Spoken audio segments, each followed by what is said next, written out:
Vocês, Semente na área. Muito boa noite para todo mundo. Certo, como vocês estão?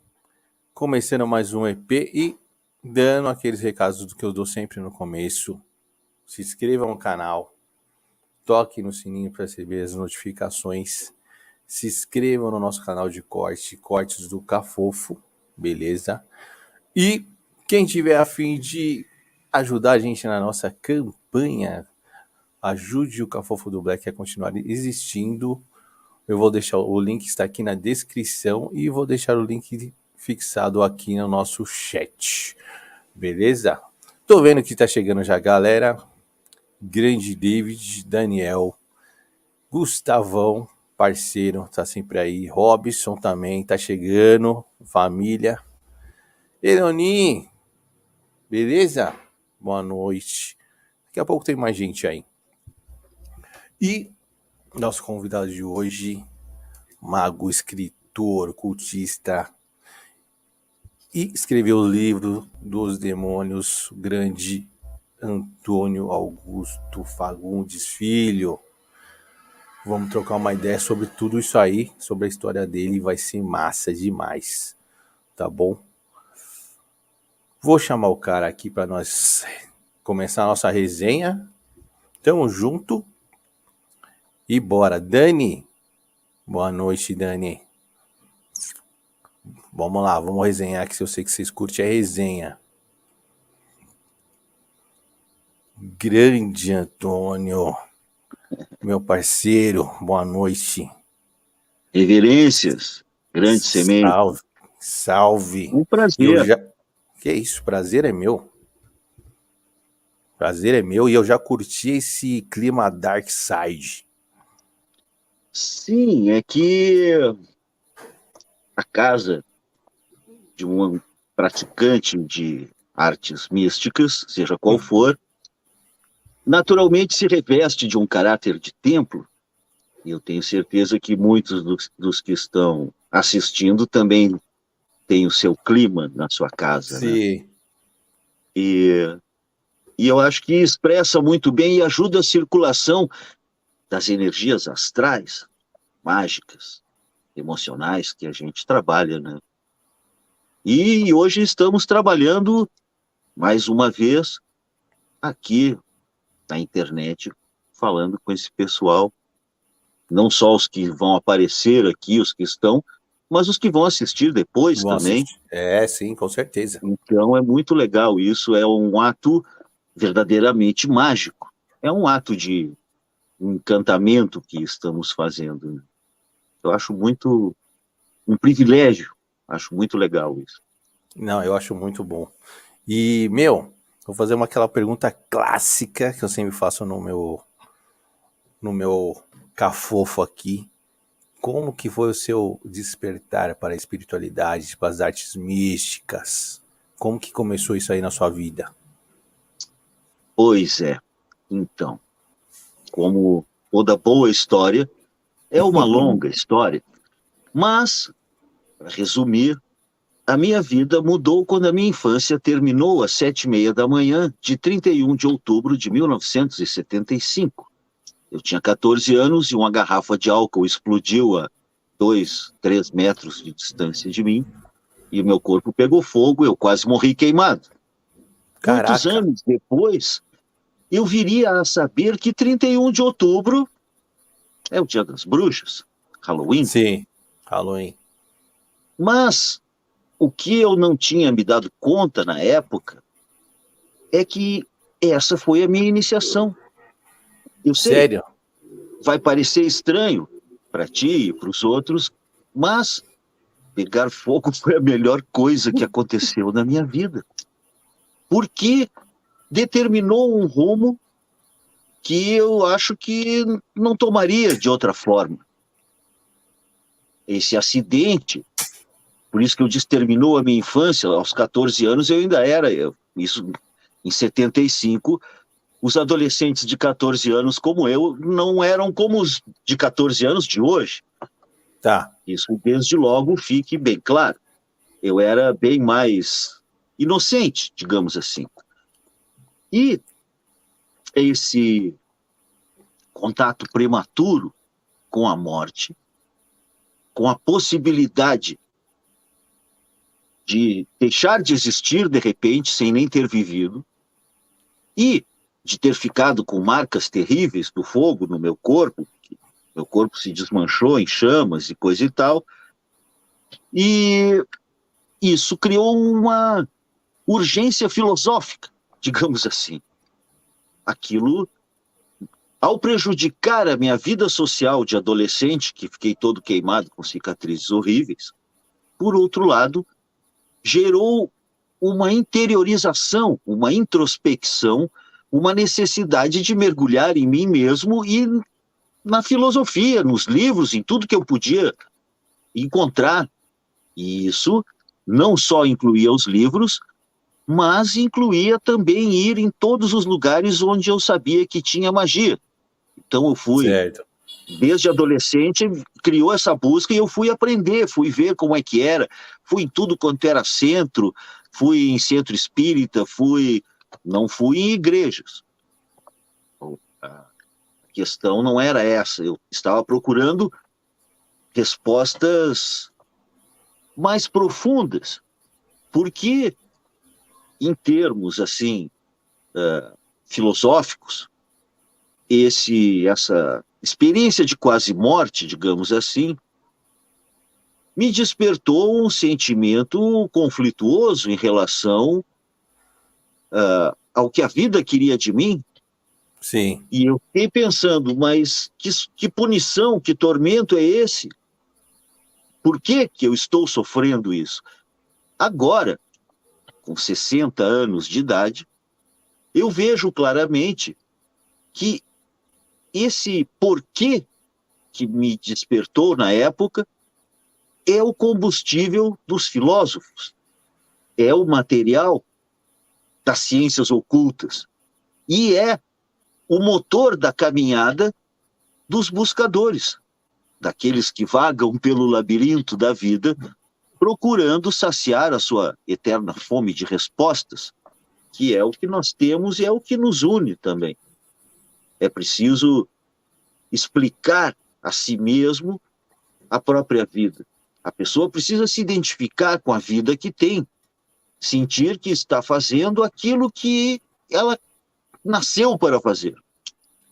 E eu me descobri nessa caminhada como alguém que poderia transmitir, escrever, contar as vivências e dividir isso com as pessoas e fazer disso a minha missão, a minha jornada. E assim nasceu o Livro dos Demônios.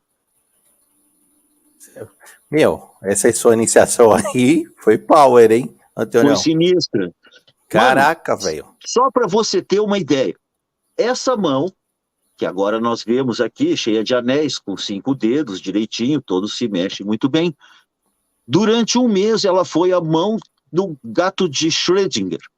Porque assim como no gato do Schrödinger, que enquanto tu não abre a caixa, tu não sabe se está vivo ou não, o médico, que era um gênio da medicina na época, tive também muita sorte nisso, ele disse: Antônio, você já é um mocinho. Eu com 14 anos, a mão toda enfaixada, ele disse: a gente fez o melhor possível, mas só daqui a um mês é que nós vamos saber se você vai conservar a mão, ou todos os dedos, ou até mesmo o pedaço do braço. Foi queimadura de 3º grau, virou carvão. Nossa. A minha mão, os ossos ficaram aparecendo. Caraca, então, Antônio. durante um mês, irmão, eu convivi com a possibilidade, eu tive que me preparar psicologicamente para não ter mão. Eu não sabia, o médico não sabia, tipo assim, agora tem que ver como vai reagir, se ela vai, os enxertos e tal, se vai pegar, se não, né? aquela coisa da medicina que o médico faz o que pode e depois a natureza vai dizer se funcionou ou não. Então, o que eu quero enfatizar é que esse um mês de incerteza modifica a mentalidade, a psicologia de uma pessoa, ainda mais um guri de 14 anos, puro e besta, Nossa, como eu era. você é louco, né? Tá 14 anos, você tá começando as coisas ainda, Eu não tinha feito nada na minha vida, né? não Já tinha feito aconteceu um nada. negócio desse? É. E Você é aí, louco. então, o que eu quero enfatizar é o seguinte, que o sofrimento, as experiências traumáticas que a vida a todos nós proporciona de uma forma ou de outra, porque todo mundo sofre, isso já está estabelecido. Mas a forma como a pessoa reage ao trauma vai definir o grau de poder ou não que ela tem em relação a esse trauma. A pessoa pode ficar esmagada, soterrada sob o peso do sofrimento, ou pode justamente desenvolver uma força psicológica extra e ajude a levantar a Isso. rocha da tragédia que se abateu sobre ela. É o que a gente faz.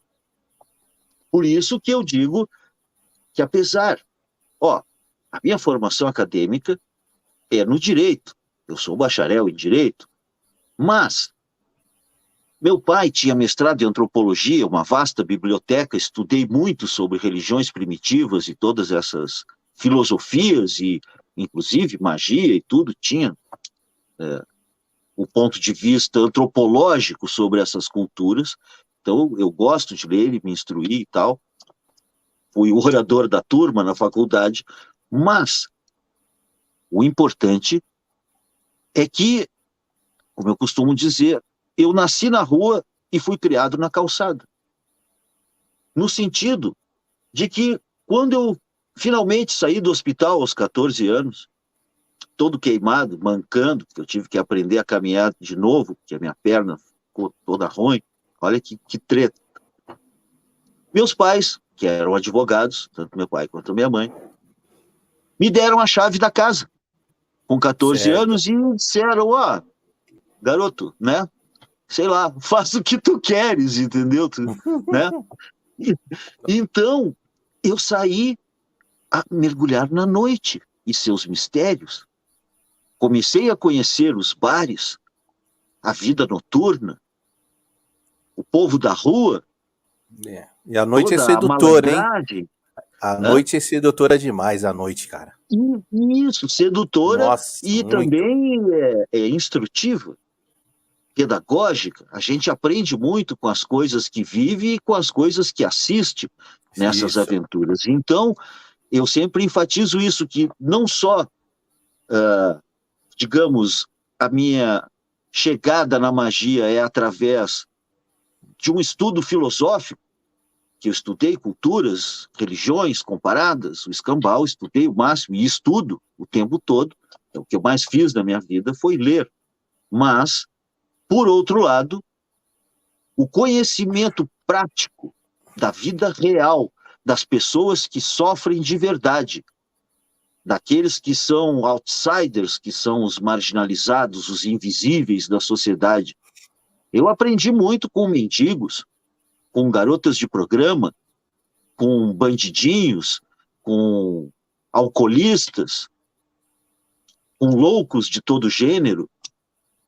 É preciso, eu penso, que o buscador tenha a humildade necessária de não se prender apenas à receita do bolo, mas que reúna os ingredientes e faça o bolo por si mesmo.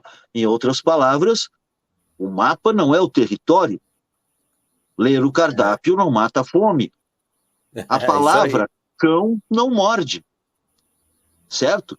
A descrição da coisa, atualmente, é hipervalorizada. E a palavra parece que vale mais que o gesto, e a descrição mais do que o efeito concreto, a narrativa mais do que a notícia. Então, nesse novo mundo de aparências e fake news, é importante a gente se apegar a um núcleo de sinceridade interior que nos permita navegar nesse grande baile de máscaras que é a nossa sociedade atual. Mas para isso, a pessoa tem que entender que não basta conhecer a estrada pelo mapa, é preciso percorrer a estrada. Eu posso baixar agora na internet o mapa ferroviário da Hungria, por exemplo, mas de nada vai me valer e eu não vou ter a menor ideia do que é viajar de trem naquele cenário. Sim. É apenas a descrição. E mesmo um filme ou uma foto não é a mesma coisa. Por mais que eu tenha visto imagens de Stonehenge, onde eu nunca fui, eu não sei qual é a energia. Falei com pessoas que estiveram lá, que disseram que tem uma energia fantástica, mas, né, a descrição não me basta, eu teria que ir. Então é isso que eu digo para as pessoas. Dê a cara a tapa, ame, dê vexame, caia na estrada e veja por si mesmo. Vá ao seu Stonehenge pessoal. Não se contente com a foto da viagem que você nunca fez. Vivencie, né? Vivencie a parada. Exato. É isso que eu digo, a vida real. Eu concordo 100% com você. Ruim ou bom, vivencie. Depois você vai ter uma super história para contar. Isso, exatamente. A pessoa diz assim, se eu tivesse a maturidade que eu tenho hoje, eu não teria cometido meus erros da juventude. Errado, mano. Se não tivesse cometido os erros da juventude, não teria a maturidade que tem hoje. O raciocínio é inverso. Com certeza, entendeu? é isso. Esse é o ponto. Então, caramba, o importante é ser sincero e aproveitar enquanto pode, porque a vida é como um sonho, muito rápido. Você pisca e tem 18 anos, pisca e tem 30, 40, 50. Eu pisquei demais, tenho 60. Ó, eu vou falar um negócio, hein, Antônio? Qual magia é essa, papai? Que você tá com 60 anos e tá assim? Tá parecendo que tá com 40, mano. É a câmera que não é muito boa, de repente. A iluminação. Não, é que assim, é que eu sou um mago profissional desde 1980. Então, eu vivo livremente, sem patrão. Eu sou meu próprio patrão, e um patrão cruel, um patrão carrasco. Né? E esse estilo de viver na berlinda, na corda bamba, na beira do abismo, me mantém alerta. Eu acho que isso ajudou também. E, claro, as artes mágicas me parece que tem alguma contribuição, sim. Eu vejo gente de 60 anos que está bem mais estragada do que eu. Não, você vê gente de 20 anos que está estragado mais que nós, velho. Sim. E você pode ver que eu não pinto o cabelo. Olha os cabelos brancos aí. Meu cabelo é assim mesmo, minha cara é assim mesmo, não é botox, não é filtro, não é enchimento, não é nada. Pelo contrário, eu vou deixando a cara do jeito que ela ficar, porque essa é a expressão do meu íntimo. E outra, acho importante destacar, as pessoas nem sempre se dão conta, que a nossa vida se comunica, a nossa trajetória, melhor dizendo, se comunica instantaneamente aos outros por meio daquilo que nós chamamos a expressão astral, a energia, a onda, a vibe da pessoa. Isso se traduz no olhar e em todo o resto. Mas, principalmente, é uma coisa oculta, os olhos guardam aquilo que viram. Então, meu amigo, né?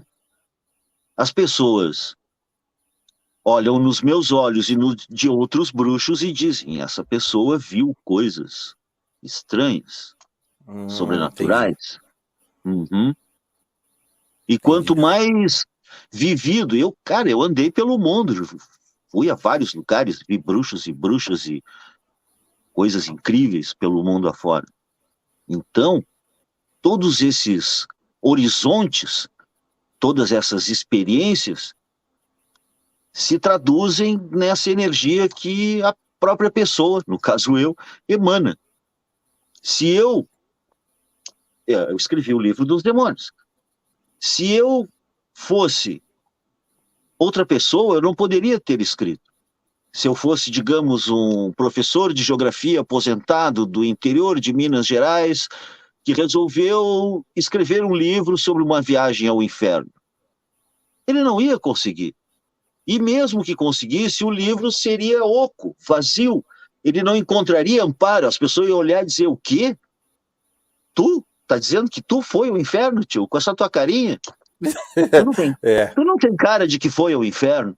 As pessoas são implacáveis. No entanto, quando olham para mim, elas pensam: olha, não sei, hein? De repente o cara tem alguma coisa...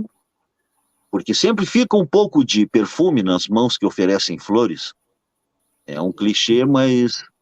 mas é um clichê bem real, É bem real. É bem real.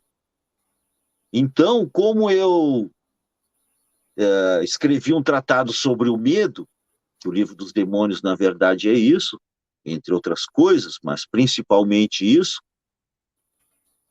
de certa forma, eu me tornei um pouco um semeador de pesadelos, e isso faz com que as pessoas tenham medo de mim, sejamos francos, e projetem em mim a sua ansiedade em relação ao mundo espiritual.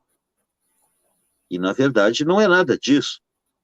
Eu não sou melhor que ninguém, não sou mais poderoso que ninguém. Pelo contrário, eu digo que todo mundo tem poderes mágicos que poderia desenvolver, e a maioria das pessoas só não sabe disso devido à programação cultural, social, e que a gente é submetido. Falou tudo. As pessoas estão cegas.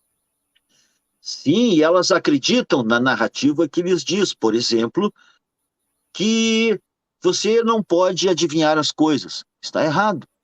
Os seres humanos adivinham as coisas há séculos, há milênios, é comprovado isso. Então, em maior ou menor grau, se você pode ou não adivinhar, você só vai descobrir se tentar, se desenvolver, se estudar. Também nos dizem que os sonhos não querem dizer nada. E, no entanto, ao longo da história, temos fartos exemplos de sonhos que anteciparam eventos. Sim. Como que é possível?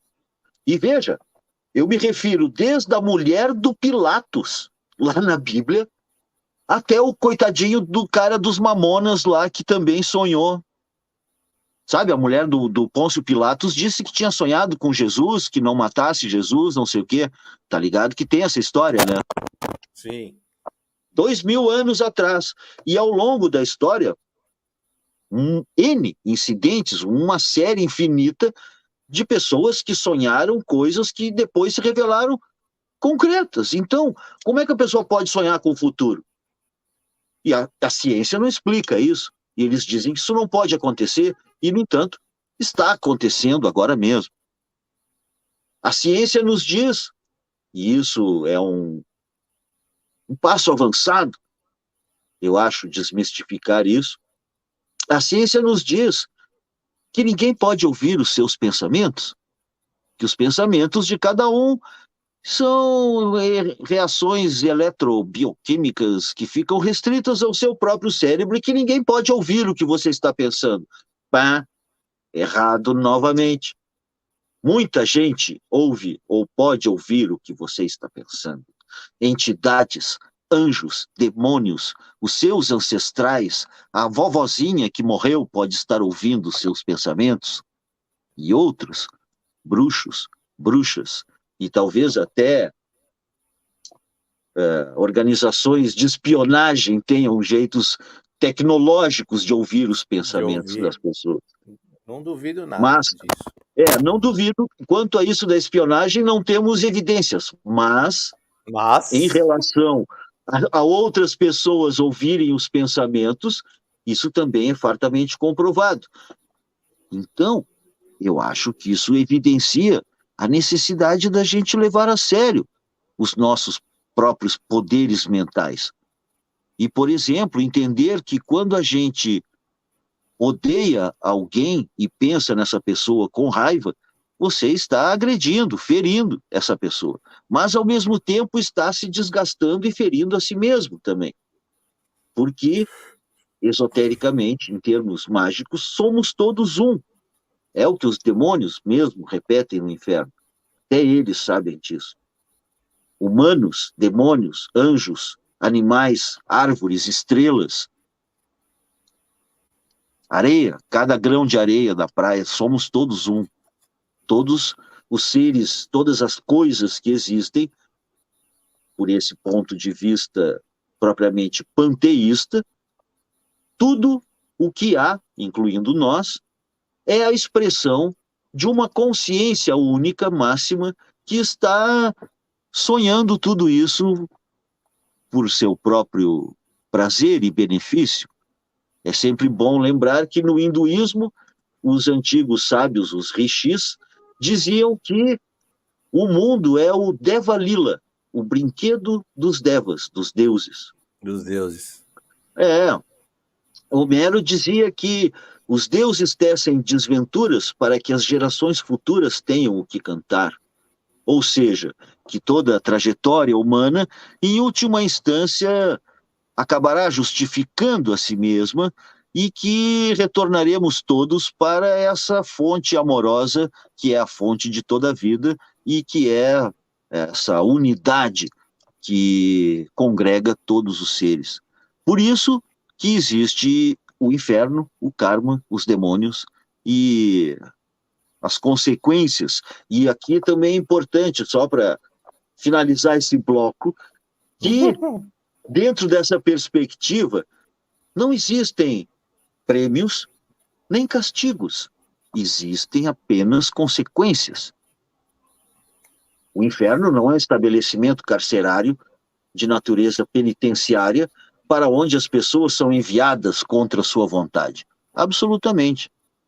Essa dimensão, esse reino astral, esse plano específico, é uma frequência que atrai aqueles que se tornaram densos e pesados o suficiente e que, portanto, não irão flutuar em direção à luz.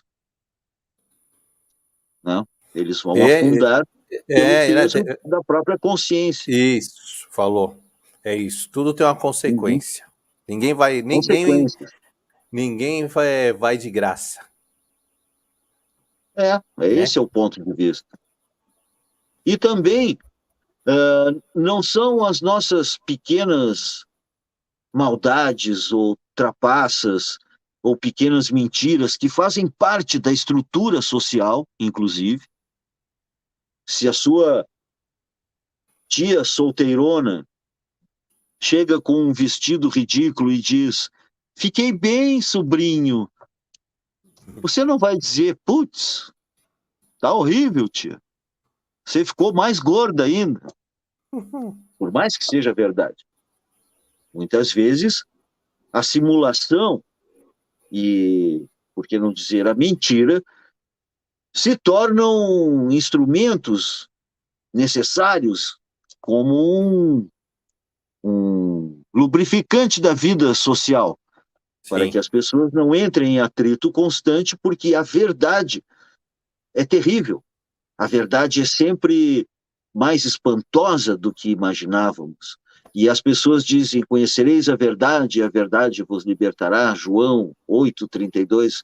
Mas tem uma outra versão, que não é bíblica e que é mais moderna, e que diz: "Conhecereis a verdade, e a verdade vos deixará puto da cara".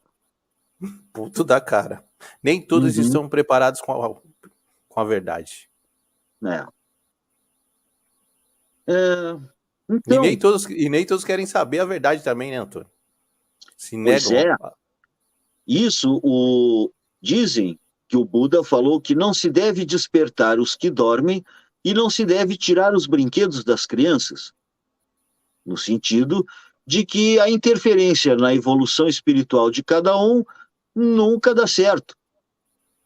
É também aquele clichê de que o ovo, quando é rompido de fora para dentro, gera a morte. Quando é rompido de dentro para fora, é a vida. Então, como a natureza não dá saltos, é preciso deixar que cada um siga o seu tempo e siga o seu caminho, a sua jornada, né? Por isso, cá entre nós, que eu nunca tive nem mestre e não tenho discípulos, porque eu acho que o que serve para um não serve para outro, então o caminho espiritual é como uma roupa de alfaiate, entendeu? Se a pessoa tem uma especificidade na sua vida que exige um tipo de abordagem, não adianta você usar uma abordagem espiritual que foi legal para outros, né? Tem Sim. pessoas que têm um temperamento devoto, têm uma natureza devocional, outros são mais intelectuais, outros são mais aventureiros, querem experimentar, alguns rezam, outros batem tambor, outro que também é uma forma de rezar, e outros fazem magias, encantamentos, feitiços e todo tipo de experimentos. Existe magia matemática, geometria sagrada, existe magia mântrica, existe vários tipos de caminhos espirituais que seria, penso eu, prematuro indicar para quem quer que seja, porque eu não conheço a intimidade da pessoa, eu não sei qual é a levada espiritual dela, teria que, talvez, analisando o mapa astral e conversando com a pessoa, pode ser que tu até possa definir alguns caminhos espirituais que podem ser úteis se ela testar, mas o principal é que cada um tem uma levada específica que tem que ser tratada de acordo. Então, não é possível. Eu sou contra o pensamento autoritário que diz, não, só esse tipo de magia é o que funciona. Essa outra magia de vocês aí não funciona. Como assim, meu? Tá louco? Todo tipo de magia pode funcionar. Sim. Depende do operador ou da operadora, depende da pessoa que está por trás do rito. Então, eu acho muitas vezes desnecessário e até deselegante os coleguinhas ficarem disputando quem é que tem a magia certa, ou a religião certa, ou a filosofia certa. Não existe isso de certa. Tudo é relativo, o que é certo para um não é certo para o outro. E Para aí, outro. agora, como é que fica? Não? É. Eu penso que é importante apontar essas nuances para que as pessoas possam refletir livremente, né? E não seguir Não, cegamente um líder, um mestre. Eu não sou mestre de nada, eu sou um sobrevivente. Eu estou na mesma estrada que todos os buscadores. Só talvez estou um pouco mais tempo sobrevivendo. bem isso, bem isso. Ô, Antônio, sabe o que eu queria perguntar para você? Que eu acho que tem gente que tem bastante dúvida. A diferença de mago e bruxo, se são as Hum, mesmas coisas ou são coisas distintas? é interessante porque, de- desde um ponto de vista técnico, as energias que a pessoa manipula, em síntese, são as mesmas. A magia usa a manipulação de vários tipos de energias, mas o mago, em princípio, tem um conhecimento técnico e filosófico diferente do mero feiticeiro, que muitas vezes obtém resultados fantásticos, espantosos e tal, mas é porque ele herdou a receita da mãe, da avó, que eram bruxas, ou ele pertence a uma ancestralidade, tem uma herança, o feiticeiro ou o bruxo, ele utiliza técnicas mais funcionais. Ele não se pergunta tanto. Eu penso que o termo de mago, ou até se chamam às vezes de magista, ele tem uma função um pouco mais questionadora, mais filosófica e um pouco menos funcional da magia. Por exemplo, um mago pode ser muito avançado, muito poderoso, estudar a magia, e não utiliza os encantamentos em benefício próprio. Ele pode estudar porque ele quer compreender, ele quer entrar em contato com as forças, mas ele não quer necessariamente pagar o preço de utilizar essas forças para resolver os seus problemas. Já uma abordagem mais de bruxo ou de feiticeiro é alguém que quer resultados práticos e, para isso, vai utilizar os meios mais adequados, mais fortes possíveis. E isso não implica em uma modificação mental ou espiritual, como no caso da alta magia, né? Eu penso isso. Eu pessoalmente, eu sou um hermetista. Aqui, ó. Não está aparecendo. Só um pouquinho. Ah, tá. Aqui, ó. Beleza. Ó.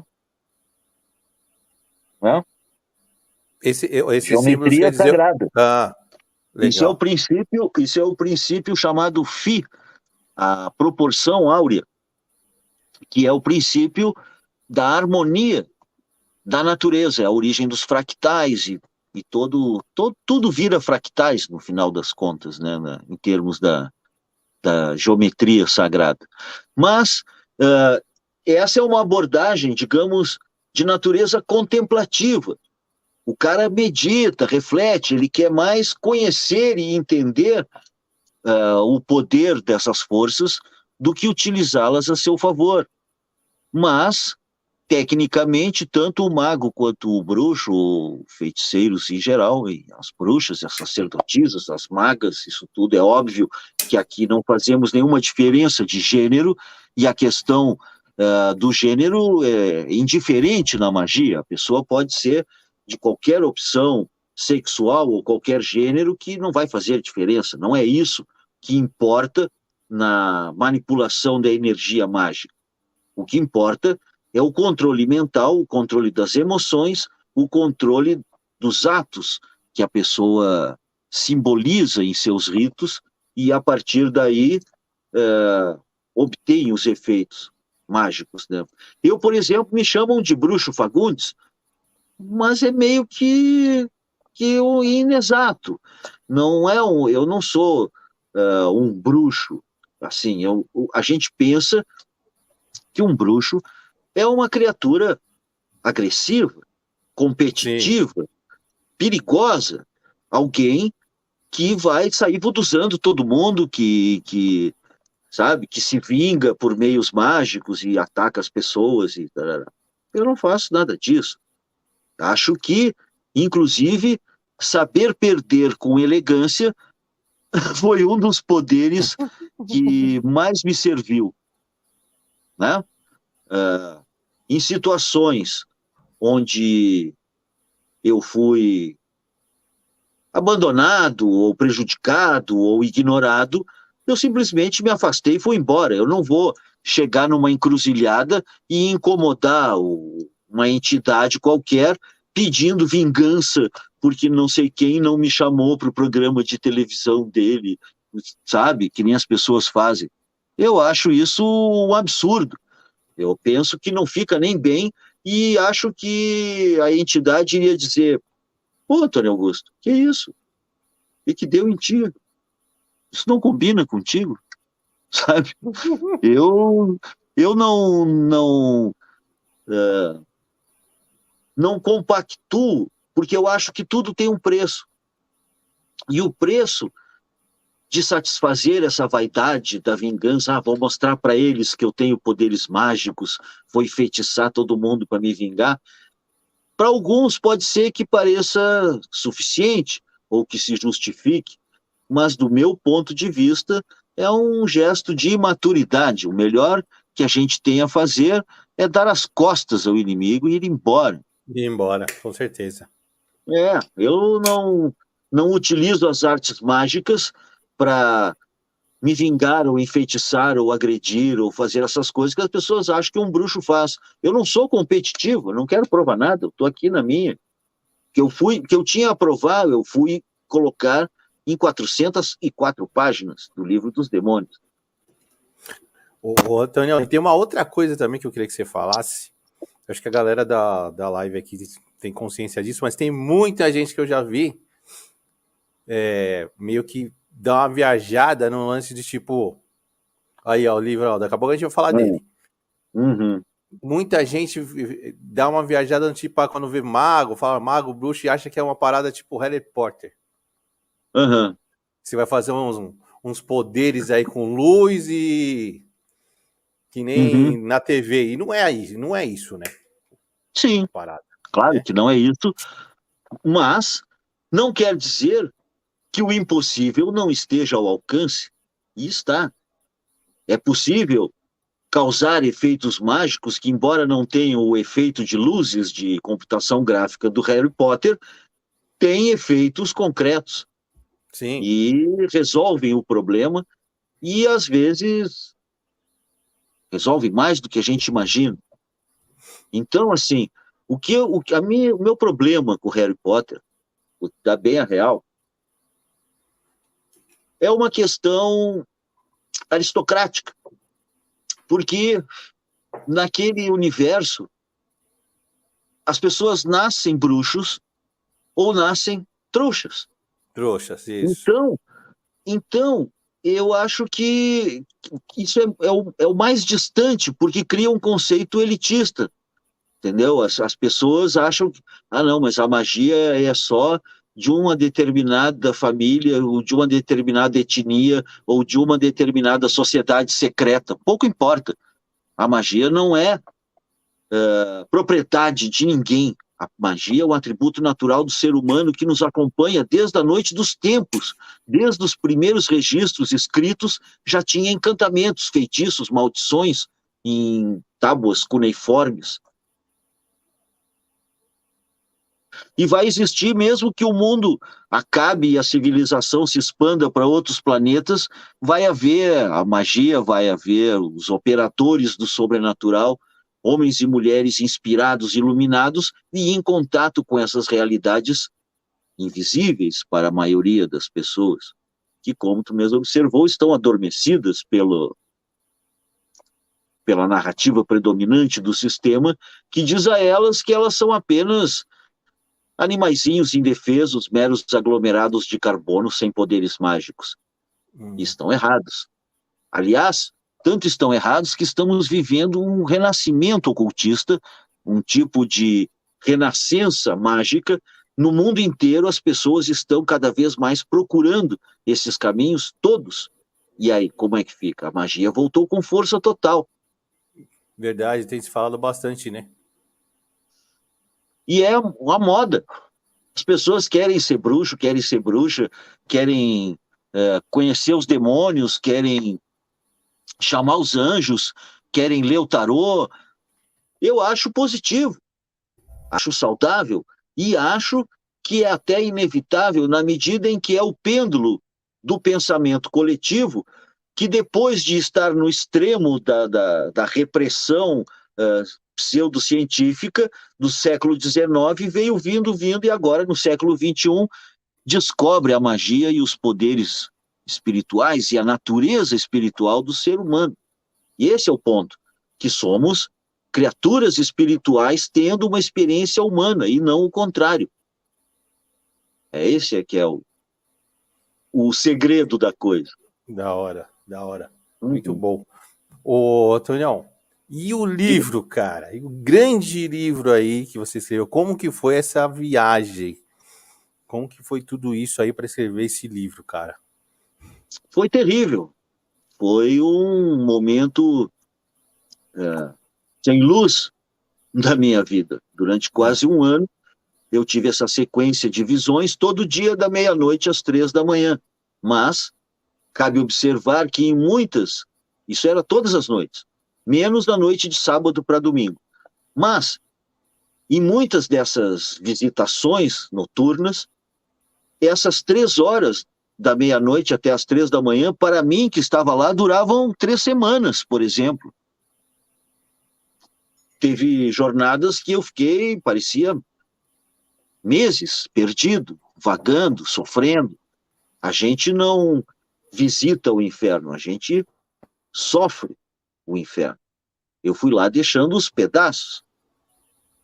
E ao sair, naturalmente, eu era outra pessoa. Eu fui encontrando as entidades específicas de cada região, só as principais. 11 demônios tem no livro dos demônios. E é interessante que Caraca.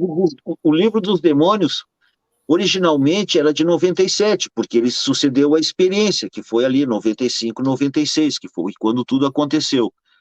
E o livro saiu em 97. Então, ele tinha 88 páginas e um enfoque de defesa das pessoas contra os demônios.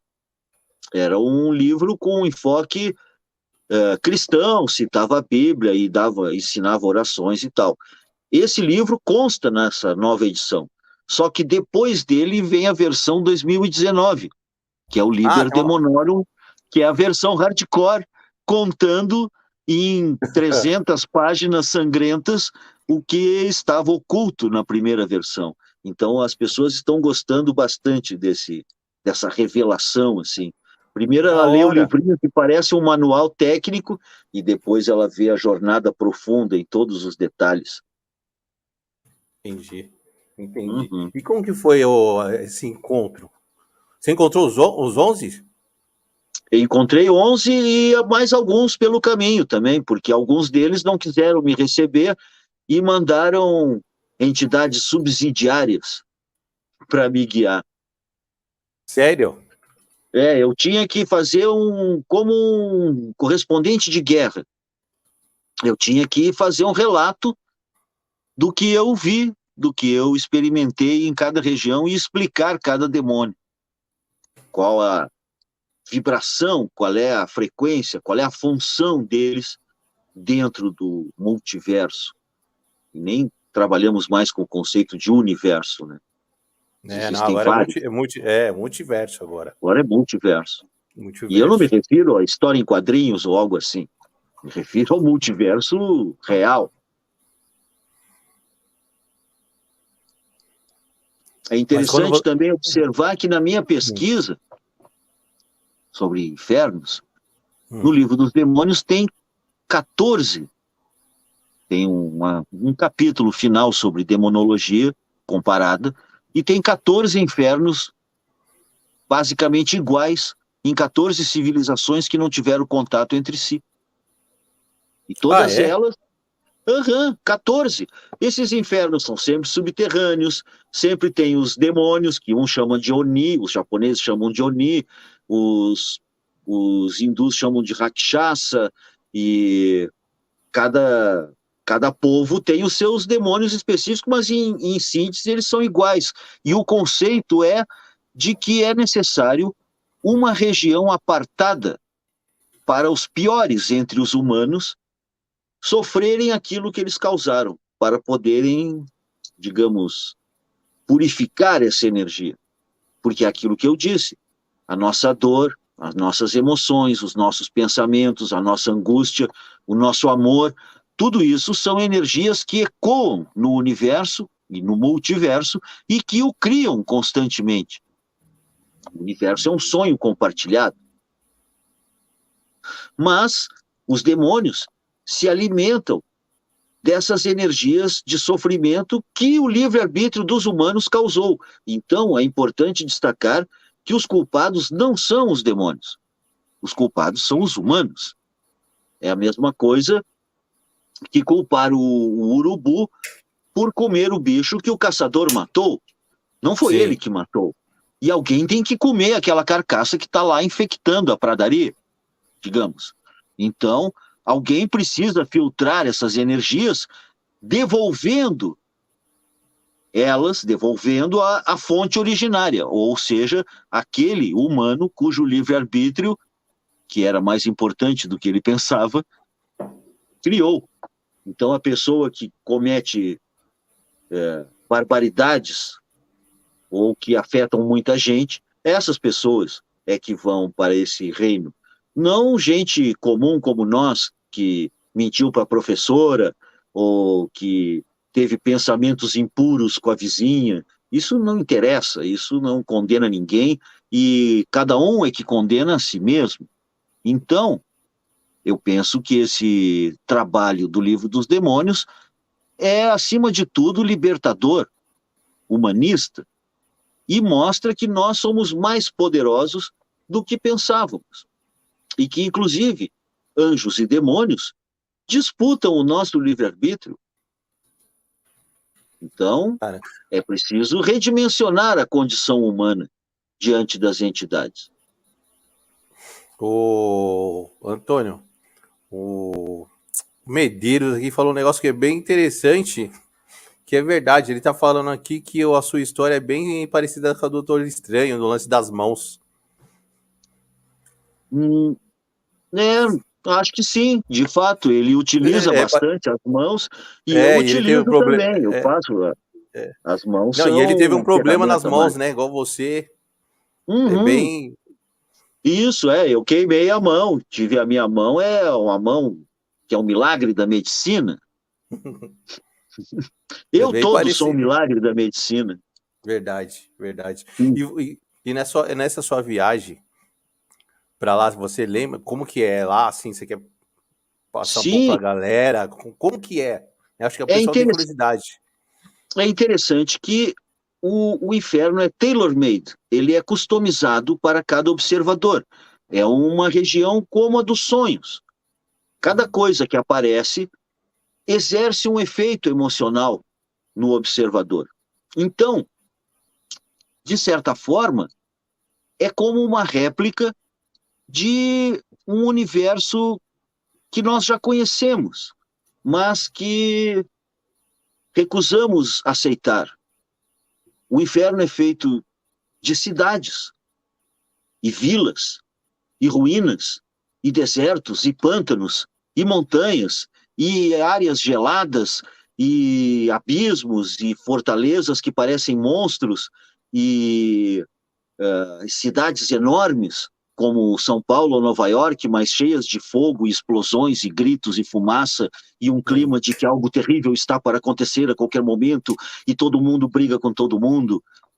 São ambientes de sofrimento e de como a paisagem do inferno é a alma em forma de paisagem.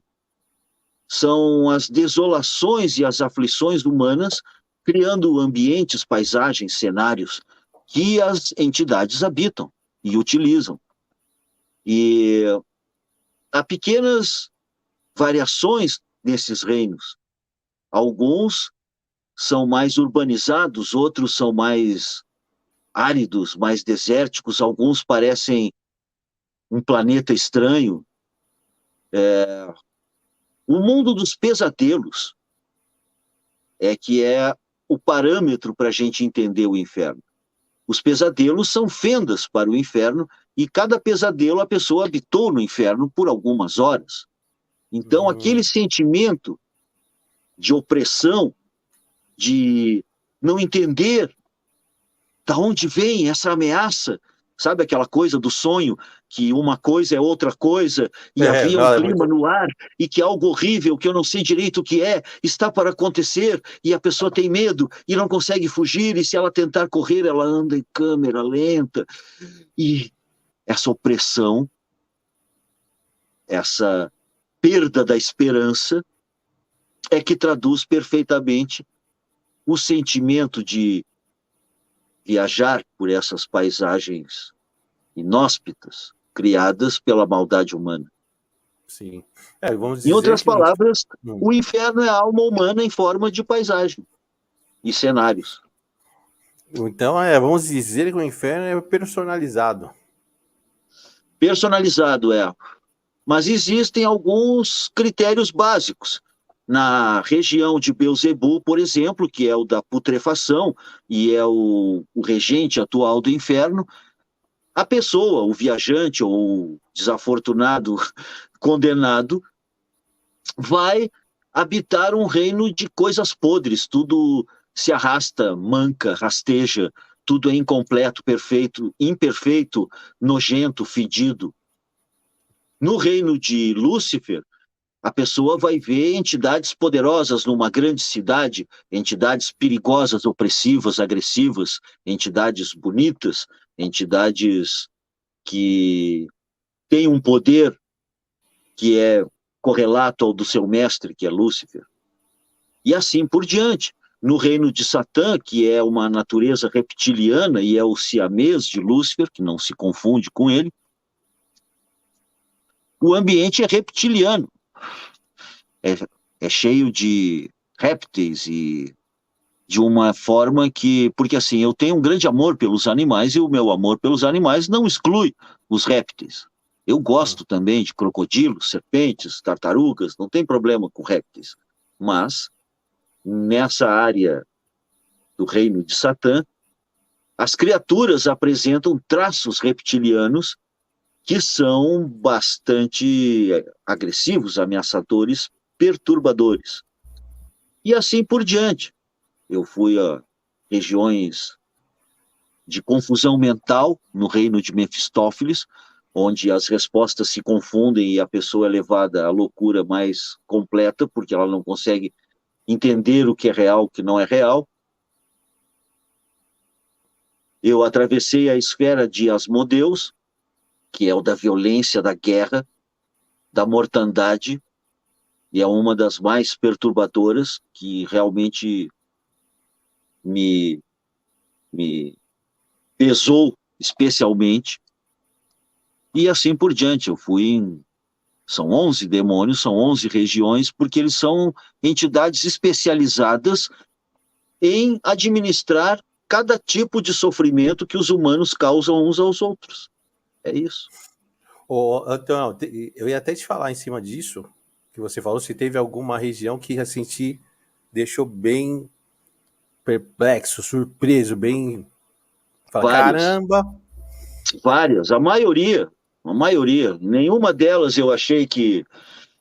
Talvez nessa do Mefistófeles apenas, que eu fui menos agredido, fui mais humilhado intelectualmente, digamos assim. Sério? Porque eu gosto de pensar que, apesar de não ser tão inteligente quanto gostaria, eu não sou o mais lento dos argumentadores. Eu tenho base para falar o que eu falo e eu gosto de pensar, de estudar, de conversar, de debater. E nesse reino de Mefistófeles, eu fui humilhado, me sentindo um idiota, porque os caras tinham uma erudição a toda prova, eles tinham todas as referências, as citações, para dizer uma coisa e negar essa coisa a seguir, semeando a confusão mais completa. Nossa. E então eu fiquei me sentindo meio burro, assim, sabe? Então isso foi meio humilhante. Que loucura, velho. Também na esfera de Lilith, também foi uma experiência tremendamente brutal, impactante, assim, esmagadora, porque os mistérios da alma feminina e os poderes da mulher e os poderes ocultos de Lilith são um caso à parte, tanto que ela não é um demônio, ela é uma deusa que também exerce funções punitivas, e para os que ela pune, deve parecer uma demônia mesmo. Então, ela e o Lúcifer partilham de uma condição híbrida. O Lúcifer também não é um demônio. Ele é um anjo em uma condição particular, heterodoxa, mas ele continua sendo um anjo.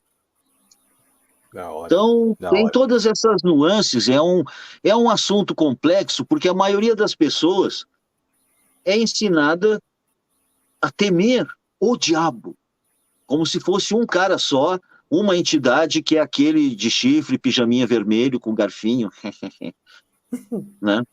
Aquela coisa primitiva.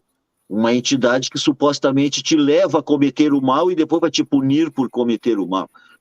Em flagrante contradição com a sua própria natureza, me parece.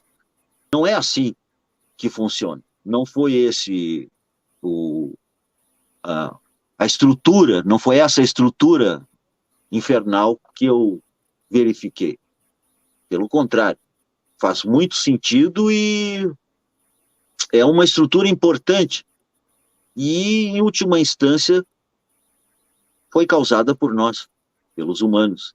Desde que o mundo é mundo, os humanos vêm oprimindo e matando e causando sofrimento, torturando, escravizando os outros, e isso não fica impune. Isso gerou toda essa dimensão de horror que a gente chama de inferno. E que por isso se chama inferno, porque ela é inferior, é uma condição inferior da natureza humana. Nós, humanos, somos seres por si luminosos, mas o livre-arbítrio constantemente utilizado para o mal, aí não tem condição, aí a pessoa se demoniza e depois que larga o corpo físico, ela vai inevitavelmente pagar as barbaridades que cometeu, que eu acho que é um pensamento elegante e até consolador. Sim. E quando você estava lá dando um rolê lá, qual que foi o... Como que eles se mostraram para você, a aparência? De várias formas, mas só 3 tomaram forma humana. A maioria são monstros, são criaturas de pesadelo, seres disformes, difíceis de compreender como uma criatura dos sonhos. Mas Lúcifer, Lilith e Mefistófeles, esses 3 foram os únicos que tomaram forma humana, e formas humanas belíssimas, bastante demonstrativas do poder que eles possuem, porque esses 3 são os mais poderosos. Na verdade, Beelzebul, Astaroth, Asmodeus são poderosos também e poderiam tomar forma humana se quisessem, mas eles recusam porque eles têm nojo da forma humana. Eles acham que é uma forma ridícula, primitiva, que não, eles se recusam a usar. Entendi. Mas o que eu vi foi um festival de monstros, um catálogo de aberrações, de excrescências, de criaturas de pesadelo, que estão descritas no livro, né, da melhor forma possível, porque algumas delas eram mutantes, como as criaturas dos sonhos mesmo, que uma coisa vai virando outra, e tem várias caras, e todas são horríveis, e às vezes tem várias caras pequenas que juntas formam uma cara grande, pior ainda. Olha a viagem. Nossa, uma viagem. É sinistro o negócio. Sinistro. Antônio, é o seguinte, vamos bater um papo e eu vou colocando as perguntas da galera, tá bom? É porque eu já falei pra caramba também, né? Eu nem sei quanto tempo a gente tá falando, nem tô papo tá nisso, ótimo, né? O papo tá ótimo, já batemos 1 hora já de papo. Ó, legal. Passou rápido. Passou, nem senti. Uhum. Vamos lá. Grande Gustavão aqui mandou perguntar para você o que são demônios para ele. O que são demônios para você?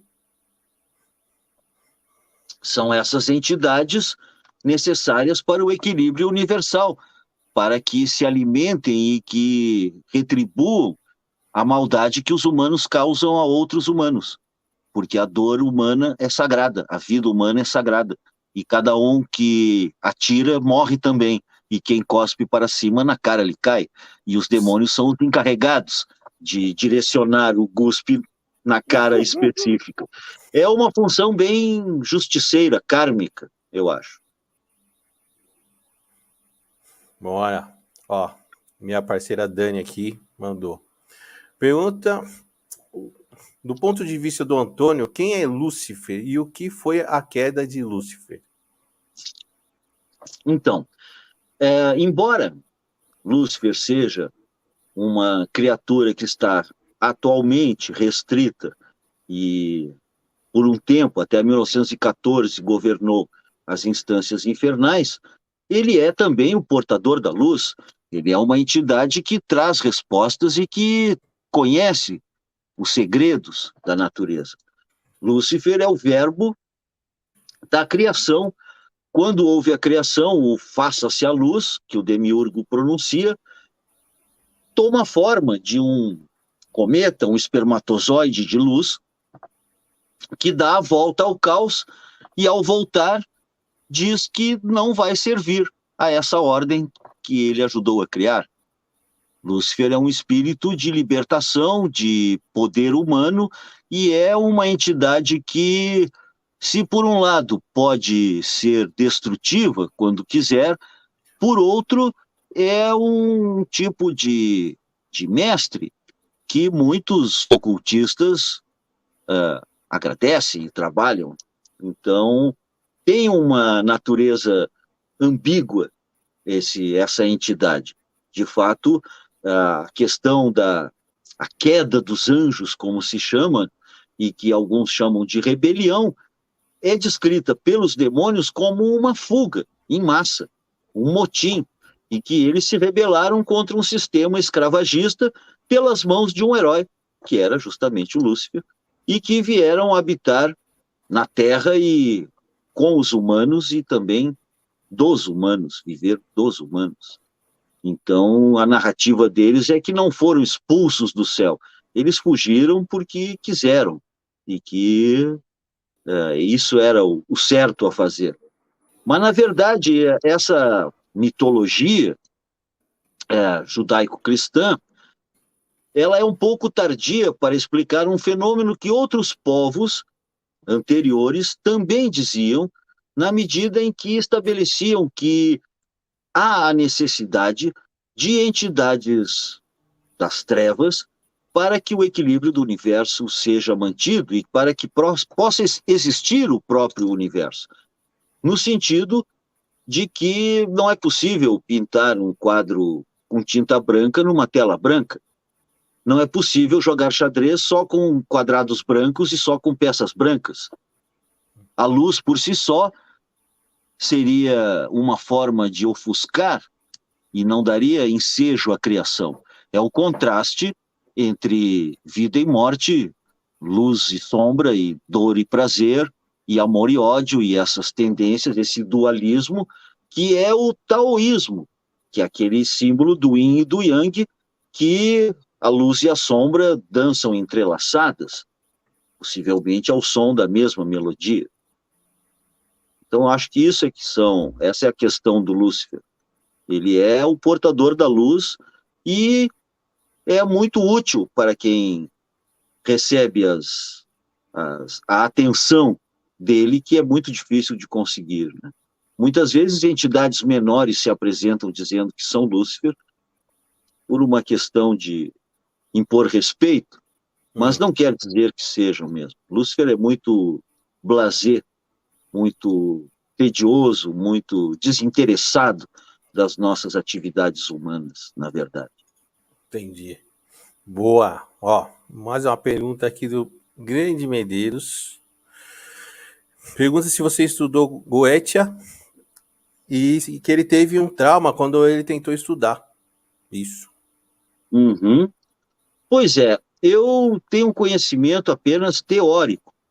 Naturalmente, eu estudei, li, conheço as entidades e tal, os demônios da Goécia, mas eu nunca trabalhei com essa linha e vejo que é um canal que está muito na moda atualmente. Eu não sei o que aconteceu com o amigo, mas realmente, algumas vezes, essas entidades podem ser perigosas ou podem gerar efeitos que não tinham sido planejados pelo mago ou pelo operador. Então, de fato, é uma área muito tradicional da magia, porque ela é do Lemegeton, do Salomão, e é uma forma de magia muito tradicional que tem sido muito utilizada e é muito eficaz. Então, o fato de que teve algum contratempo, algum efeito colateral, eu só posso dizer que isso é muito comum realmente, porque a Goécia é um ramo bastante intenso de magia e que exige um mergulho integral do operador, né? Interessante. Vamos para mais um aqui da Daniele DVZ. Olá, gostaria de saber do ponto de vista do Antônio, para algumas pessoas, demônios são espíritos de pessoas que viraram para ele o que são outros seres ou espíritos muito antigos. Aí já é uma questão bem técnica, assim, porque existem demônios que eram deuses antigos e que, através dos milênios, foram demonizados. Esses são alguns. Existem outros demônios que eram anjos e que se demonizaram ao adotarem essa atitude anticósmica. Mas também existem demônios modernos, que não existiam antes. Demônios da poluição, demônios do crack, da cocaína, da heroína e do asfalto, da poluição do ar, do demônio né, dessas coisas radioativas, as coisas malignas e destrutivas que o próprio ser humano criou. Isso também, porque assim, cada substância tem o seu elemental, a sua contrapartida espiritual, a sua energia espiritual, que o conecta com a natureza. No entanto, algumas substâncias artificiais, ou tóxicas, ou venenosas, e às vezes tudo isso junto, o elemental delas é um demônio. É uma entidade, uma inteligência destrutiva cujo objetivo é matar a vida, é poluir, Certo. é envenenar, é drogar e dar uma overdose das criaturas, etc. Então, respondendo a nossa amiga, eu acho que basicamente são essas as três fontes originárias dessas entidades: anjos, deuses antigos ou venenos criados pela tecnologia moderna, né? Boa. Vamos para mais um aqui da grande Eloni. Feitiços são o mesmo que magia? O que é magia negra? Pois é, aqui cabe uma observação que esse, inclusive, é um termo que eu parei de utilizar. Eu não me refiro mais à magia negra porque vivemos um tempo onde muita gente ignorante associa magia negra à magia do povo negro, por Hum, interesses ideológicos e racistas e sacanas, e utilizam esse termo de forma que gera essa impressão equivocada. Então eu prefiro usar malefícios ou magias destrutivas. De fato, isso existe, e a diferença entre magia e feitiço é muito sutil, porque em ambos os casos trata-se de criar um microcosmo simbólico, ritual, que ao ser ativado vai causar efeitos no mundo físico. Então, feitiço ou magia tem uma distinção muito vaga, que talvez pudesse ser atribuída apenas à intenção. Por exemplo, a pessoa pode fazer uma magia para ficar com sorte, e ela pode fazer um feitiço de vingança. Eu acho que não seria um feitiço de sorte ou uma magia de vingança, entendeu? Eu acho que quando é um pouco mais elevado, a gente pode chamar de magia. Mas se tem uma intenção agressiva, hostil ou destrutiva, aí eu acho que já poderíamos chamar de feitiço. Mas em termos assim concretos, a diferença é muito pequena, né?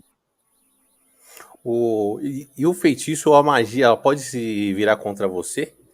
Antônio? Sim, oh, muitas vezes, muitas vezes. E, inclusive, é um fator que as pessoas deveriam levar em consideração, porque é uma lei que tudo tem um preço. Tudo. Certo.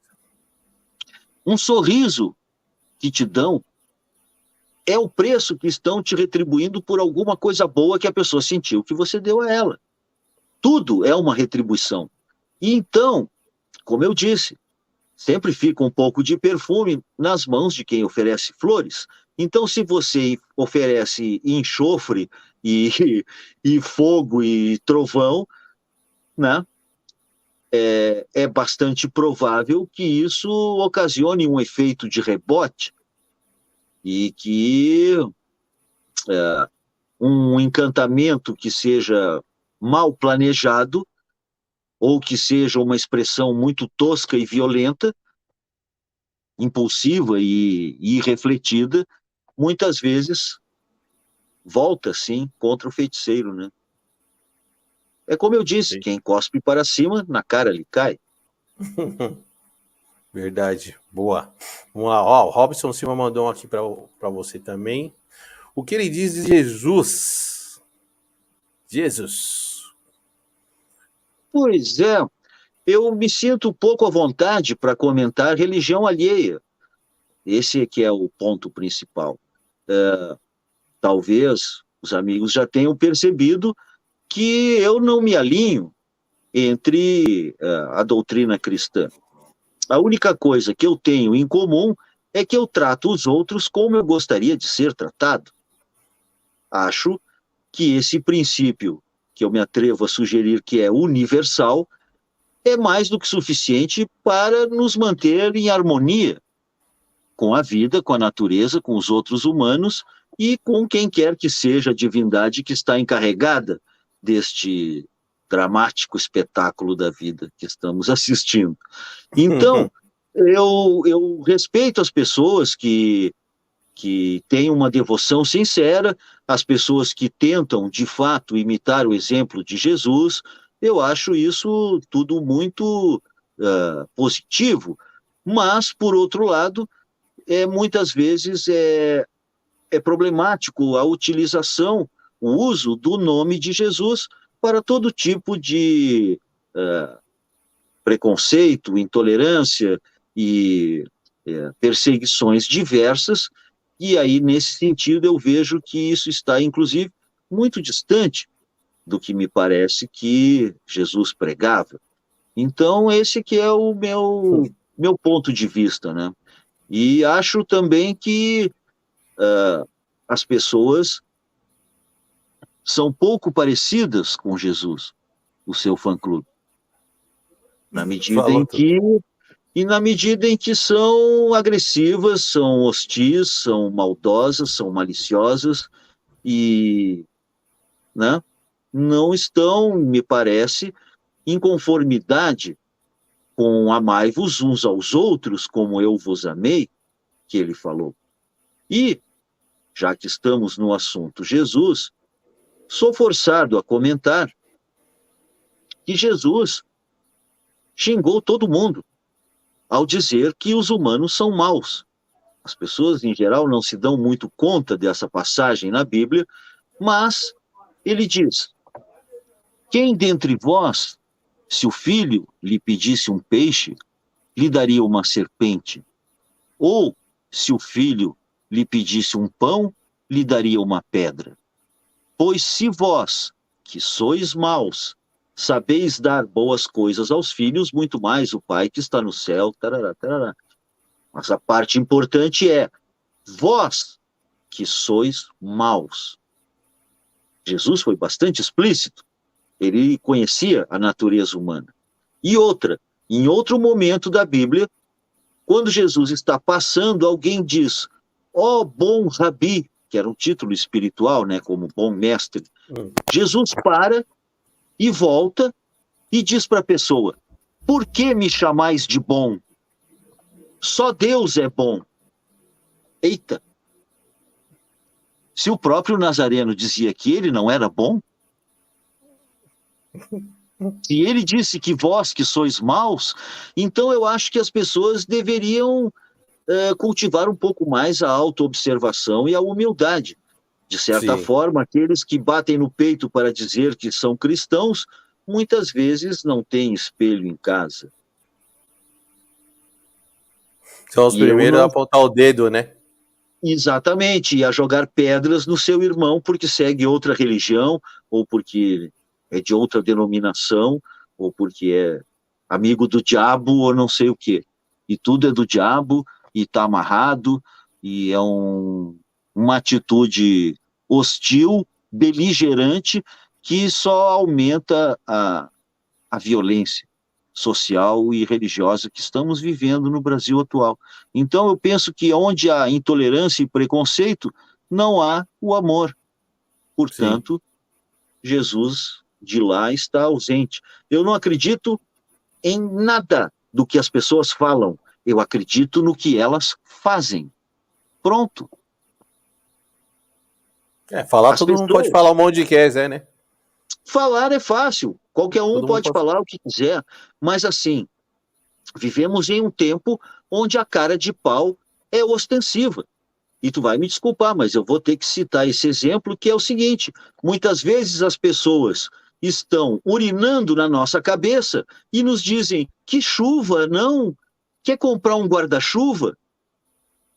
Ou seja, elas criam o teu sofrimento, atribuem a uma causa natural e ainda querem tirar proveito do sofrimento que elas mesmas causaram, como se não fosse elas que estão, É. sabe? Urinam Boa. na cabeça da gente e dizem que chuva forte. Não é chuva, meu amigo, é você. Então, eu não acredito em respostas fáceis para problemas difíceis. E nem em respostas simples para questões complexas. Então é isso, eu não trabalho com essa perspectiva de ser salvo. Acho que cada um salva a si mesmo e cada um transforma a si mesmo em algo maravilhoso ou em algo terrível, como só Terrível. os humanos podem ser. Sim. Boa. Gostei. Vamos lá. Ó, o Robson Silva mandou aqui. Os tais magos negros existem? É o chamado Os Irmãos da Sombra, Eu acho ou que é isso. Caminho da Mão Esquerda. Existem várias nuances. E sim, é claro que existe uma magia antinomiana, que é como se chama a magia anticósmica, a magia maligna, que considera, vários magos consideram isso, que o universo é um erro, a vida é um erro, e que, portanto, é melhor trabalhar logo com as energias destrutivas, do lado escuro da força, e precipitar o caos o quanto antes. Eu, pessoalmente, não me alinho entre esses pensadores, porque eu acho que a vida já é ruim o suficiente e que o nosso papel, enquanto buscadores do conhecimento, é tentar tornar a vida um pouco menos pior e não ajudar a incendiar ainda mais a floresta. Claro, eu respeito essa atitude porque é um gesto de rebeldia, os caras estão justificadamente injuriados com o cenário do mundo e da vida que estamos assistindo. Então, eu compreendo a revolta, compreendo a, a ira e o rancor, mas também é preciso entender que existem magos da mão esquerda que não são dessa linha destrutiva, que não são assim, que querem que o mar pegue fogo para comer peixe frito. Existem outras abordagens do caminho da mão esquerda que são, sim, evolutivas e que tornam as pessoas melhores, mais harmônicas, mais serenas, conhecendo melhor a si mesmas e as suas sombras, seus abismos e seus infernos.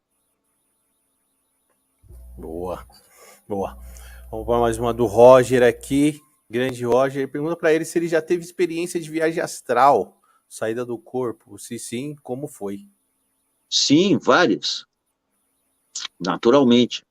Mesmo antes de ter essas visões do inferno, eu já era um mago treinado, já tinha domínio das viagens astrais, da projeção astral, que é uma técnica universal e realmente exige um pouco de determinação e de paciência. Na verdade, eu não sei a maioria das pessoas, mas eu levei muitos anos, tipo uns 15 anos, para eu poder dominar essas técnicas de projeção astral e de domínio dos sonhos também. Porque o mundo dos sonhos, não se engane, é real também. Muita coisa que a gente sonha ainda está lá. Existem nuances no plano astral em que, num primeiro grau, aquele que todo mundo sonha, os sonhos que repetem o cotidiano, a pessoa sonha que está trabalhando ou sonha com coisas banais. Isso é um nível, mas existe uma esfera superior, onde existem entidades astrais que nos dão mensagens em sonhos. O mundo dos sonhos é muito importante e a arte de sonhar é um capítulo fundamental na caminhada mágica, né? Então, Boa. acho importante. Só observando que a primeira vez, isso é muito engraçado, primeira vez que a gente sai do corpo e olha e vê o seu corpo deitado, a gente volta, imediatamente. Porque não estamos preparados para uma impressão de morte, porque a gente vê o próprio corpo de fora ali deitado, dá uma impressão ruim, parece que a gente morreu. Isso, e aí o cara volta. Mas com a repetição da experiência, a pessoa aprende. Então, existem várias escolas de projeciologia e várias técnicas de projeção astral que são muito úteis. Eu recomendo bastante. É um universo fascinante de experiência mágica, esse da projeção astral. Não, é da hora. Aqui no meu canal todo mundo gosta. Todo mundo gosta, Antônio. Então, legal. A Morena Rosa aqui perguntou o seu signo. Eu sou do último dia de Câncer. Sou um canceriano. Meio tradicional. Então, por isso que se damos bem. Também sou canceriano. Então, almas poéticas. Os cancerianos valorizam a expressão afetiva e sabem que na vida o sofrimento é algo para ser levado a sério. Os cancerianos não brincam com o sentimento dos outros e não menosprezam o sofrimento. Aliás, Shakespeare disse isso no Romeu e Julieta, quando ele disse: ri das cicatrizes quem nunca sofreu uma ferida. Eu acho esse pensamento magnífico. Verdade, é verdade. É bem isso mesmo. O Medeiros fez uma pergunta bem interessante aqui. Grande Antônio, aqui ó. É imoral usar as artes mágicas para conquistar a pessoa que se gosta? Não, eu não acho. Imoral, eu acho que seria fazer um malefício para separar um casal para depois tentar ficar com um. Aí eu acho que isso pega mal diante da vida, assim. Mas tentar aumentar o seu carisma, o seu glamour, o seu charme, a sua capacidade de sedução por meios mágicos, eu acho que é lícito, sim. E também tentar enviar ondas de carinho, de sedução, de amor, de paixão para outra pessoa, também é um tipo de magia que se usa e que não tem nada de imoral. Eu repito que eu acho que só seria, digamos, questionável ou até condenável se a pessoa usasse a magia para separar um casal e tentar ficar com um deles. Aí eu acho que não há necessidade, né? Deixa cada um com seus amores e viva e deixe viver. Sim. Sim. Vamos lá, David mandou aqui. Vamos lá, os demônios citados no livro são parte do Criador, como diz o Cabala, ou seriam seres totalmente diferentes dessa visão judaica? Sim, eles são diferentes, mas, ao mesmo tempo, a gente percebe que são entidades necessárias, terríveis, mas essenciais para a sanidade do universo, das energias. É como, digamos assim, eles são como o ralo no chuveiro. Todo chuveiro tem que ter um ponto de escoamento para que a água leve a sujeira. Os demônios são o ralo do universo e absorvem os malvados, a própria maldade que os humanos cometem. Então, nesse sentido, eu acho que eles são divindades, são entidades primordiais que estão, sim, de acordo com os planos do universo, que eu não entro nessa questão, o Deus, o Criador, eu não me pergunto qual é a natureza da força que trouxe esse universo à tona. Eu penso que é mais um quê do que um quem. Eu acho que essa força de vida e de inteligência que se manifesta no universo é uma força impessoal. Eu não vejo que seja uma individualidade, um Deus, a criatura, o velho barbudo lá no céu que diz, vou criar um universo e vou botar aqui uns demônios para limpar a coisa. Não. Acho que é uma expansão orgânica e necessária, espontânea, para o equilíbrio da luz e das trevas, do bem e do mal, e, em última instância, da ignorância e do conhecimento, porque o mal é sempre fruto da ignorância. Se as pessoas soubessem as consequências das coisas horríveis que elas fazem, elas não fariam. Não fariam, é isso mesmo. Não fariam, não fariam. O que mais tem nas pessoas que eu vi, nas almas que eu vi nesse reino, é o remorso. O tempo todo. Se eu soubesse, agora não adianta mais, Magrão. Agora já era. Já azedou. Não vem com essa. Se eu soubesse, não tinha feito. Bom, agora você sabe. Na próxima encarnação, quem sabe, você aprende. É bem isso mesmo. E é uma coisa, se você parar e pensar, é tão simples, né, Antônio? Refletir, parar e falar, será que vai dar bom isso aí se eu fizer? Pois é. Por exemplo, a gente vê, muitas vezes, o próprio inconsciente coletivo assumindo conceitos bizarros, estúpidos, absurdos. Por exemplo, na televisão, eu assisti recentemente os comentaristas dizendo: mas a União Soviética pode destruir o planeta 34 vezes. E o outro disse: mas os Estados Unidos estão trabalhando para destruir o planeta 36 vezes com o conteúdo de armas nucleares.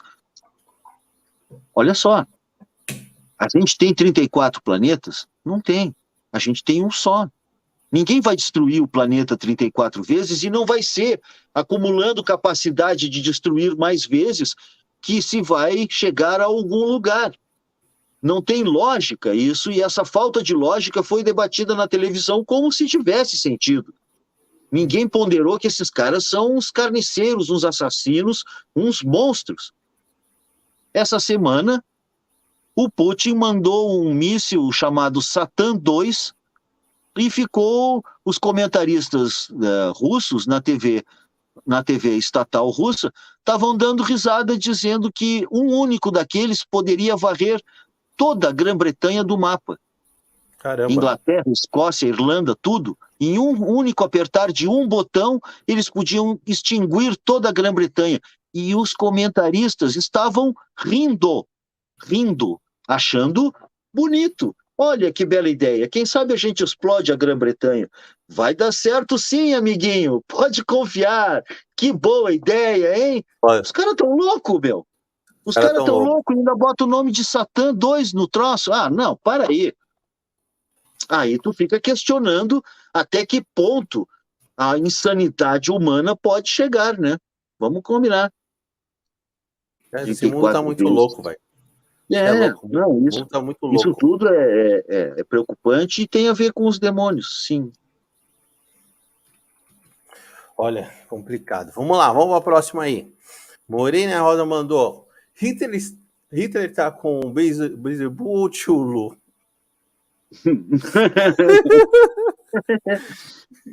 Olha, boa pergunta essa, engraçada, Morena. Na verdade, eu no livro dos demônios, eu evitei cuidadosamente nomear quem quer que fosse que eu vi lá, porque eu vi muitas personalidades e pessoas famosas, e reis e o escambau, e figuras históricas. Então, eu preferi não, por uma questão de caridade, de misericórdia, e também por um certo pudor de não revelar segredos que não são meus. Então, eu acho que a pergunta que ela faz é muito pertinente, sim. E, de fato, há toda uma região destinada a, a esse senhor. Vou abrir uma exceção e vou confirmar, mas, de fato, ele não se encontra nem na área de Lúcifer, nem de Beelzebub, ele está na área de Satã, onde ele tem todo um império próprio. Aí, ó. Tá explodida. O bicho já montou uma área dele lá, Isso. né? Uhum, Ô, Antônio, qual que é a diferença? Que eu já vi que tem diferenças entre Satã, Lúcifer e Beelzebub. uhum. De, Sim, são de níveis de entidades distintas. são níveis de classificação bem diferentes, né? Uhum, Porque muita gente exatamente. confunde, né? Tem muita gente que confunde Satã com Lúcifer e demônio, e a galera fala que E é tudo a mesma e é tudo. coisa e não Mas é, não é a mesma coisa, né? não é, não é. Lúcifer é uma entidade de alto gabarito intelectual que trabalha com argumentos, que trabalha com pensamentos corrosivos, com um sentimento de revolta e de estranhamento com a própria vida, e, portanto, ele é um revelador do lado oculto das coisas, do lado que está além do espelho. Ele conhece as tramas, é uma entidade que não se dá ao trabalho de efetuar destruição e semear o terror, nem nada. Ele se ocupa em criar religiões ridículas e afastar as pessoas da luz. Satã, por sua vez, é como um irmão siamês do Lúcifer, e é como o que Lúcifer pensa posto em prática. Portanto, o Satã já é uma criatura agressiva, destrutiva, e que trabalha com a morte como mecanismo, trabalha com a extinção da, da, da inocência, da fé, da esperança, do amor. O Satã é uma entidade de natureza política, de que pode mais e manda mais. Quem pode mais chora menos. Que o Entendi. maior engole o menor. Ele é dessa doutrina maquiavélica do poder que, por ser o poder, ele faz o que quer. Já Beelzebub, por sua vez, que é o regente atual do inferno desde 1914, a Primeira Guerra Mundial foi a inauguração, o trabalho inaugural dele, é uma entidade que busca trazer a vida ao avesso. Ele corrói a inocência, ele odeia a vida, a natureza, o amor, o universo. É uma entidade que trabalha com a corrupção, a putrefação. Ele busca ser o bichinho da goiaba da vida, Hum. A corroer as maçã coisas, podre. a maçã podre que corrói as outras. Ele é o princípio da putrefação e da corrupção da inocência. Ele quer que as pessoas percam a esperança, percam a fé, o amor e que odeiem a própria vida e, ao odiar a vida, odeiem o universo todo e se tornem mais um canal de expressão dessa fúria, desse rancor pela vida e pela natureza que ele tem. Ele é o que trabalha principalmente com a função do desastre ambiental, da poluição, da extinção dos animais, da extinção das abelhas, que vão morrer, vão acabar com a gente também, É, etc. caraca. Pesado, hein? Esses três aí, o mais deu pra ver que o mais tranquilinho parece que é o Lúcifer, porque o resto. Uhum. O Lúcifer é um questionador, o Satã é o destruidor, o Beelzebub é um corruptor, Hum, né? São modalidades distintas de questionar a existência e tudo que ela contém. sim. Vamos lá. O Roger fez uma pergunta interessante aqui. O inferno está em festa com esse estado de guerra que vivemos hoje? O que você acha? Acho que é Vamos uma lá. pergunta que já traz a própria resposta. É, É exatamente isso. Está em júbilo e em festa crescente nas é. esferas de Asmodeus e de Astaroth, que é o da ganância, porque não tenhamos ilusões que tudo isso ocorre por dinheiro. Tudo, em última instância, é por dinheiro. Se a guerra desse prejuízo, não haveria guerra.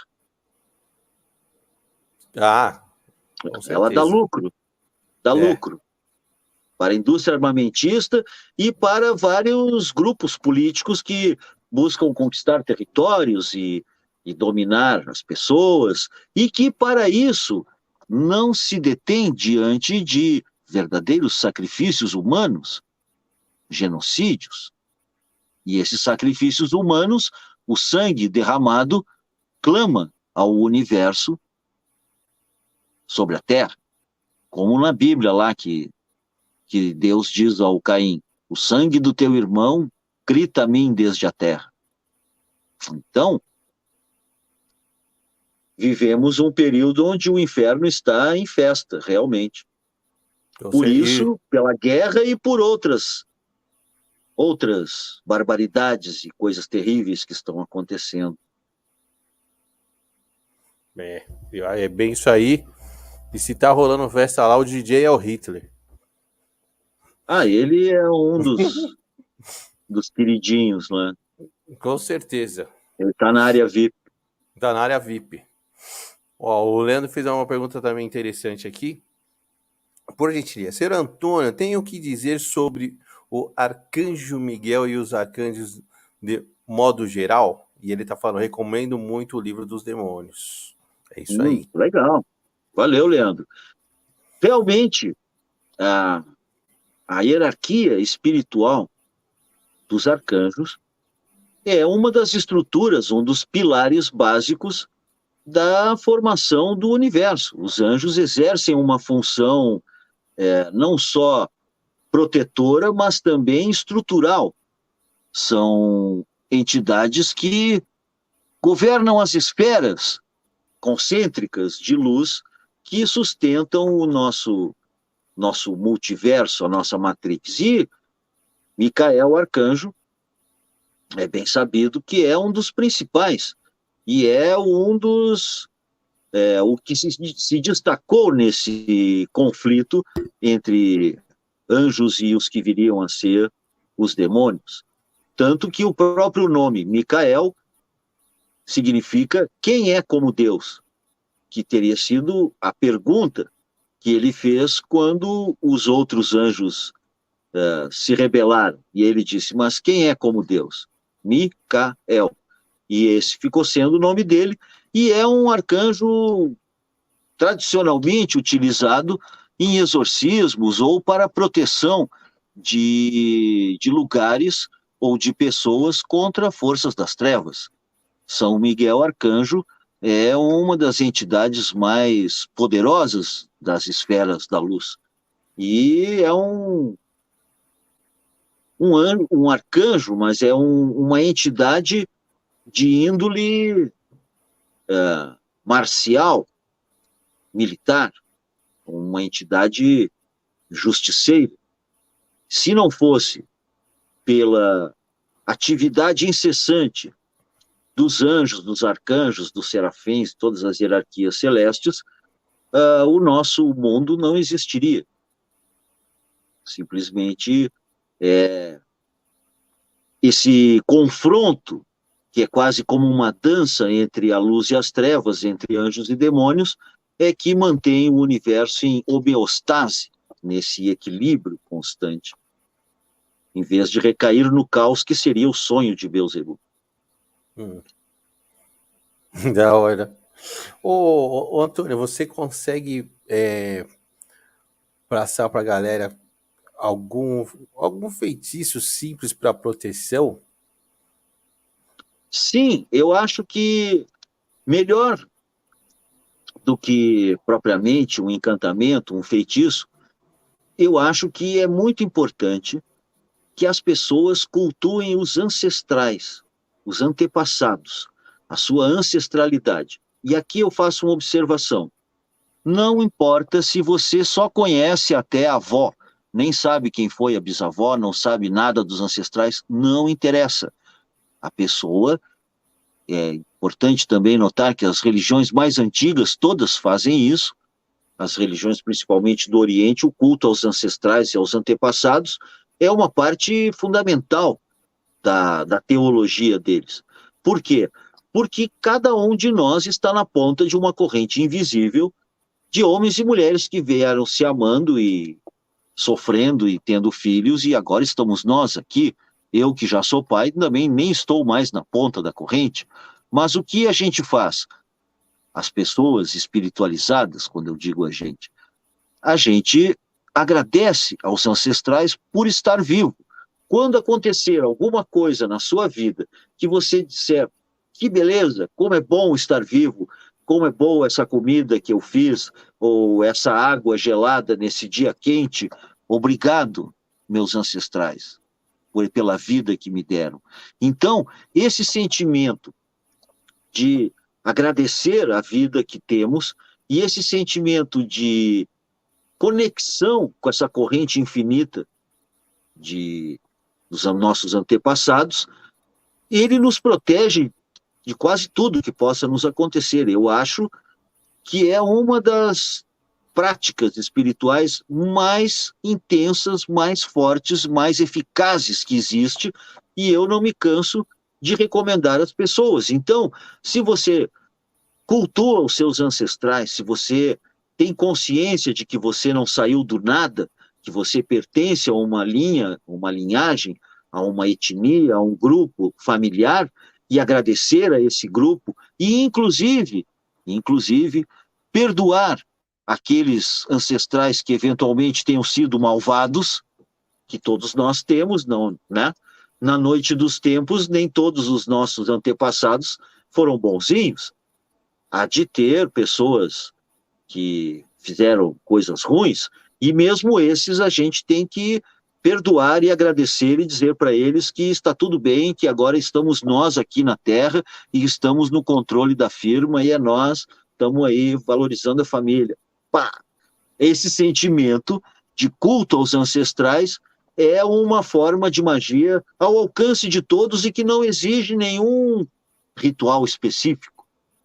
Mas, em termos energéticos, eu recomendo que as pessoas tomem banho de ervas, do pescoço para baixo, pega aquelas ervas mágicas que todo mundo sabe quais são, guiné, arruda, alecrim, alfazema, espada de São Jorge, manjericão, comigo ninguém pode, etc. Corta com as mãos, não pode cortar com tesoura nem com faca essas plantas, corta elas com a mão e ferve tudo, mexe sem uma colher de metal, com a colher de plástico ou de madeira, e mexe aquilo e ferve, depois toma um banho e põe aquilo do pescoço para baixo. Isso basta para eliminar resíduos astrais e limpar a aura. Eu acho que se a pessoa de vez em quando tomar um banho de ervas e cultuar os antepassados e sentir que está abençoada, ela está numa boa, não precisa se preocupar com demônios, nem com Com né? nada do tipo. Nem com nada do tipo. Da hora. Boa dica, Antônio. E funciona, hein? Só que Funciona. tem um porém, mas tem um porém também. A pessoa tem que acreditar no banho. Uhum, sim. Né? Senão também Tem que não funciona. mentalizar enquanto derrama as Isso. plantas, tem que mentalizar que aquilo está tirando todas as coisas ruins que tenham na aura e sofrimentos, frustrações, energias negativas, que aquilo tudo está saindo e que a pessoa está se alimentando da energia da natureza e que essas plantas estão iluminando a sua aura e pum. E aí isso exerce o efeito, porque é o que eu estou dizendo, o pensamento tem uma força que está por ser descoberta, que a ciência ainda não contemplou. E eu sou a prova viva, porque eu já fiz vários banhos e realmente funciona. Se Sim. você fizer com fé, Funciona, meu. Uhum. Funciona. O Antônio, eu vou fazer uma última pergunta aqui, porque estamos Diga. encerrando nossa live, tá? E Beleza. eu queria saber como você fez a sua viagem para o livro e tal. Para você, qual que foi esse propósito? Qual foi o propósito de você ter passado por tudo isso? Foi para você escrever o livro ou foi uma coisa mais além? Eu acho que foi as duas coisas, sim. O propósito é que o livro precisava ser escrito. As pessoas precisavam conhecer e refletir desde esse ponto de vista. Mas também exerceu um efeito educativo, purificador, e eu me tornei uma pessoa muito melhor do que eu era, eu gosto de pensar. Então, eu acredito que na vida a gente tem que seguir o que ela quer de nós. E no caso, eu fui mandado lá por uma entidade, um anjo, que me apareceu depois que eu arrisquei minha vida para salvar uma mulher desconhecida. Foi todo um evento excepcional, e essa entidade de luz, que eu chamo de um anjo, me encarregou dessa missão, perguntou se eu queria ir ao inferno e escrever um livro.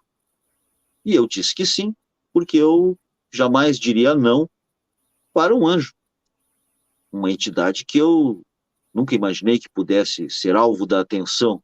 Então, né, se você vir um anjo também, você não vai ter coragem de dizer que, não, volta quarta-feira, vou pensar.